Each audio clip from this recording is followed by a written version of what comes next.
থেকে আন্তরিক মোবারকবাদ জানাচ্ছি। আজকে জগন্নাথ বিশ্ববিদ্যালয়ের ইতিহাসে প্রথম বিশ্ববিদ্যালয় হওয়ার পরবর্তী সময়ে প্রথম সংবাদ সম্মেলন অনুষ্ঠিত হচ্ছে। এখানে প্রথম শিক্ষার্থী সংসদ নির্বাচন আয়োজিত হচ্ছে। আমরা শুরু থেকেই লক্ষ্য করেছিলাম এই শিক্ষার্থী সংসদ নির্বাচনকে বানচাল করার জন্য এবং একটা বিশেষ গোষ্ঠীকে সুবিধা দেওয়ার জন্য একই সঙ্গে একাধিকবার নির্বাচনকে পিছানো হয়েছে। তাদের ওয়েলফেয়ারমূলক কর্মকাণ্ডগুলোকে বাস্তবায়ন করে দিতে হবে। তারা ভিতরে বলে যে নির্বাচন পিছাতে হবে, বাইরে এসে বলে যে নির্বাচন জাস্ট টাইমে দিতে হবে। এই দ্বিচারিতামূলক ব্যক্তিদের কথার কারণে নির্বাচনটা বারবার পিছিয়েছে, আমরা এটা লক্ষ্য করেছি। তারপরও আমাদের কাঙ্ক্ষিত এই নির্বাচন শুরু হয়েছে।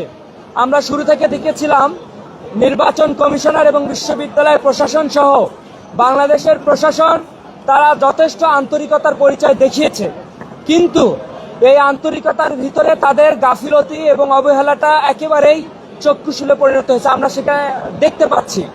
শুরুতেই বলি, আজকে আমরা যেই জিনিসটা দেখলাম, জগন্নাথ বিশ্ববিদ্যালয়ের 14তম ব্যাচের আইন বিভাগের শিক্ষার্থী মহিমা, তিনি হচ্ছেন আমাদের ভিপি পদপ্রার্থী রিয়াজুল ইসলাম ভাইয়ের স্ত্রী, তাকে হেনস্থা করা হয়েছে। আমরা এর আগেও দেখেছি ছাত্রদল সমর্থিত সদস্য সচিব, ছাত্রদলের সদস্য সচিব ছাত্রী সংস্থা এবং ঢাবির ভিসিকে কেন্দ্র করে কতটা কুরুচিপূর্ণ মন্তব্য পেশ করেছিল। এরপরেও তারা এটার জন্য বিভিন্নভাবে ছাপাই গিয়েছে। আমরা মনে করি এই সকল কুরুচিপূর্ণ ব্যক্তিরা আজকের ভোটের মধ্য দিয়ে তারা বর্জন হবে ইনশাল্লাহ। নারী হেনস্থা যারা করেছে, এখন পর্যন্ত আমরা দেখিনি যে বিশ্ববিদ্যালয় প্রশাসন এবং বাইরের প্রশাসন তাদেরকে আটক তো দূরের কথা, যাকে হেনস্থা করা হয়েছে তাকে কেন পুলিশের কাভার্ড ভ্যানে উঠানো হলো, এটা আমাদের প্রশ্ন। আমরা তাদের উপযুক্ত শাস্তি চাই, তাদের যেই শাস্তি দেওয়া উচিত, যেই শাস্তি আইনে বলে, আমরা সেই শাস্তি দাবি করছি।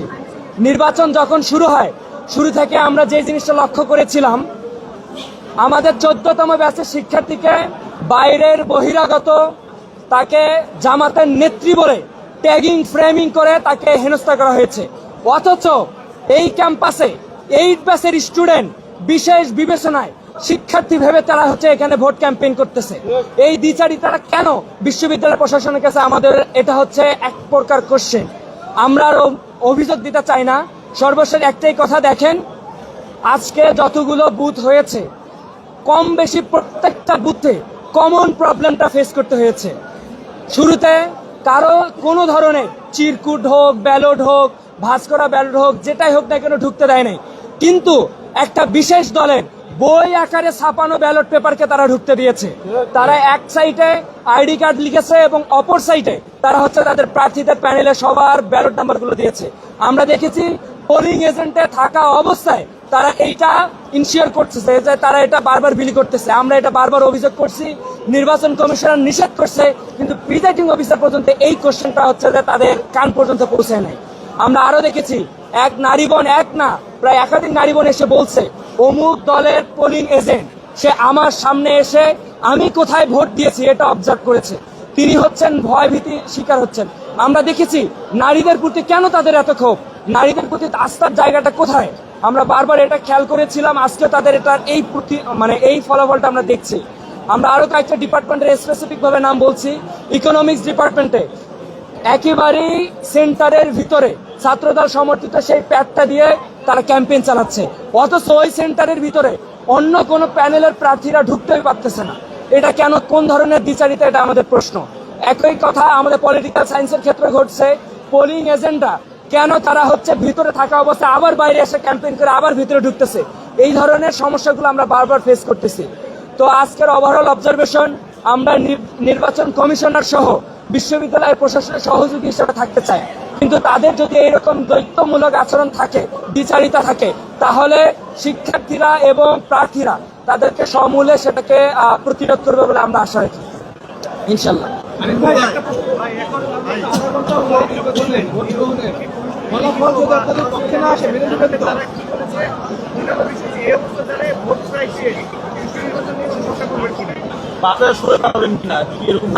সরে দাঁড়ানোর কোনো প্রশ্ন নেই। এক কথাই বলি, নির্বাচন যারা শুরু থেকে চায় নাই এরা বানচালের চেষ্টা করবে। শেষ মুহূর্তে এসে এটা বলবে পরশুদিন মাগরিবের পরে স্পষ্টভাবে লিখিতভাবে প্রত্যেকটা প্যানেলিস্টের পক্ষ থেকে সিগনেচার দেওয়া হয়েছে যে ভোট গ্রহণ দুইটা পদ্ধতিতে হবে। যাদের ক্রস মার্ক ছাড়া একাধিক চিহ্ন থাকবে, সেটা টিক হতে পারে, বৃত্ত ভরাট হতে পারে, এদের তাকে আলাদা আইডেন্টিফাই করে ম্যানুয়ালি করা হবে, আর বাকি সবগুলো ওএমআর মেশিনে করা হবে। কিন্তু এই প্যানেল একই ঘটনা ওইখানে সাক্ষ্য দিল, অ্যাটেস্টেড করলো, ওরা কথা দিল, পরবর্তীতে এসে সংবাদ সম্মেলনে এসে তারা হচ্ছে ম্যানুয়ালি ভোট চাচ্ছে। এই যে এই দ্বিচারিতাটা তারা এর আগেও দেখিয়েছে, আজকেও দেখিয়েছে, ভবিষ্যতে দেখাবে বলে আমরা এটা আশা করি না, তবে তারা দেখাবে। তবে তারা আজকে আমাদের কাছে যে কোশ্চেনটা ভাই বললো যে হচ্ছে যদি বর্জন করবো কিনা, বর্জনের তো প্রশ্ন ওঠে না। আমরা দেখেছি শিক্ষার্থীরা উৎসব মুখর পরিবেশে তারা তাদের ম্যান্ডেটটা দিচ্ছে, এবং আমরা আশাবাদী তারা বুঝে যে এই বিশ্ববিদ্যালয় 20 বছর পিছিয়ে আছে, কোন জায়গায় ম্যান্ডেটটা গেলে বিশ্ববিদ্যালয় আর পিছিয়ে থাকবে না, তারা এটা বুঝে তারা সঠিক জায়গায় ম্যান্ডেট দিয়েছে। আমরা শিক্ষার্থীদের ম্যান্ডেটকে সম্মান জানাবো, শ্রদ্ধা জানাবো। যদি ছাত্র শিবির বিজয়ী হয়, ছাত্র শিবির তার কমিটমেন্ট শতভাগ রক্ষা করবে এবং একই সাথে দ্বিগুণ গতিতে কাজ করার চেষ্টা করবে। আর যারা যদি আল্লাহ না করুক বিজয়ী না হয়, অবশ্যই যারা বিজয়ী হবে তাদের সহযোগী হিসেবে থাকবো এবং ছাত্র শিবির তার নিজস্ব ব্যানারে কাজ করবে ইনশাআল্লাহ। আর আমাদের অভিযোগগুলো লিখিত দেওয়া হয়েছে কিনা, আমরা লিখিত মৌখিকভাবে গিয়ে বারবার বলেছি, প্রক্টর অফিস থেকে নির্বাচন কমিশনের সরাসরি গিয়ে বলেছি, এখানে তো খাতা কলম নেই, কয়টা লিখিত দিব, কয়টা সেন্টারে যাব, এই ম্যানেজমেন্টের সমস্যা, এই পলিটিক্যাল সায়েন্সের সমস্যা, এই ইসলামিক স্টাডিজের সমস্যা, ম্যাথের সমস্যা, সব জায়গায় তো সমস্যা করতেছে, কয়টা জায়গায় যাব। নির্বাচন কমিশনারের মেসেজটা প্রিজাইডিং অফিসার পর্যন্ত ক্লিয়ারলি যাচ্ছে না। ম্যানেজমেন্ট স্ট্র্যাটেজিতে দুইটা বুথ, দুইটা সেন্টারে হচ্ছে দুই ধরনের মেসেজ, এক জায়গায় হচ্ছে যে চিরকুট ঢুকতে দিচ্ছে, আর এক জায়গায় সবগুলো ফালাই দিচ্ছে। তো এই ধরনের কনসেপ্ট তো আসলে রাখার সুযোগ নেই। তো আমরা এখন পর্যন্ত আশাবাদী শিক্ষার্থীরা আসলে শুরু থেকে একটা হতাশাই ভুগছিল যে আদৌ আবার আজকে কোনো এক কারণে নির্বাচনটা পিছিয়ে যাবে কিনা, কিন্তু দেখেছে যে নির্বাচন পিছাচ্ছে না। এখন শিক্ষার্থীরা আসছে, আপনারা প্রত্যেকটা বুথে বুথে যান, অসম্ভব লাইন দেখতে পাবেন যে অনেকগুলো শিক্ষার্থীরা তারা হচ্ছে উৎসব মুখর ভাবে তাদের প্রার্থীদের বাছাই করার চেষ্টা করছেন। আমরা আশাবাদী শিক্ষার্থীরা তাদের যোগ্য প্রার্থীকে ম্যান্ডেট দেবে। সবাইকে ধন্যবাদ।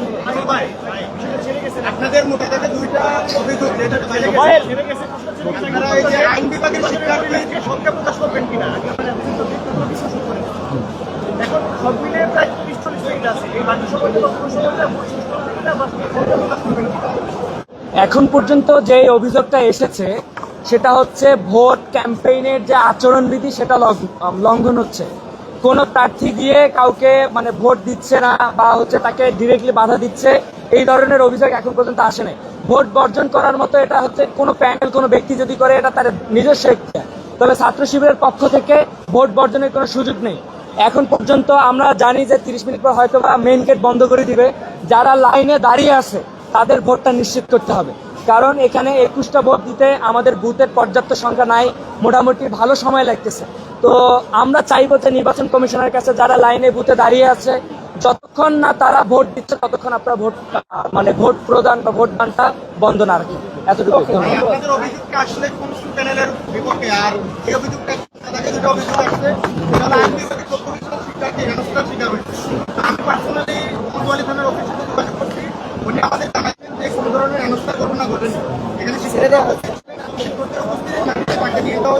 একটা শিক্ষার্থীকে বহিরাগত বললো, জামাতের প্রার্থী বললো, তাকে হচ্ছে যে সে স্টুডেন্ট আইডি কার্ড দেখালো, তারপরও তাকে হেনস্থা করে পুলিশের গাড়িতে উঠানো হলো।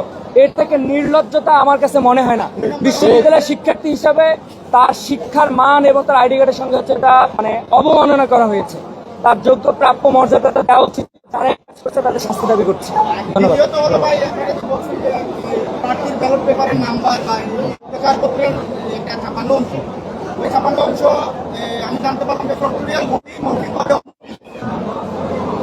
প্রবলেমটা তো কোথায় অনুমতি দিচ্ছে, কোথায় দিয়েছে? অনুমতি দিয়েছে আপনি বাইরে থেকে দিবেন। একটা স্টুডেন্ট বাইরে থেকে চিরকুট ভিতরে নিয়ে যেতে পারে, কিন্তু একেবারে পোলিং এজেন্টে সে সেন্টারে বসে এটা ডিস্ট্রিবিউশন করতে পারে না। এটা আমরা দেখে এসেছি, আমরা এটা সরাসরি ধরিয়েছি। ইকোনমিক সেন্টারে বসে পোলিং এজেন্ট একবার বাইরে আসে একবার ভিতরে আসে, সেন্টারে বসে সে হচ্ছে এটা বিক্রি করতেছে। এটা তো সেন্টারে বসে করতে পারে না, সে বাইরে করতে পারে, এতটুকু। এবং হচ্ছে এটা পোলিং এজেন্ট করতেছে, তাদের সমর্থকরা হচ্ছে যে এই ধরনের ইনফ্লুয়েন্স করতেছে। সবাইকে ধন্যবাদ। আমরা চাই নির্বাচনটা অবাধ, সুষ্ঠু, অংশগ্রহণমূলক। ধন্যবাদ সবাইকে।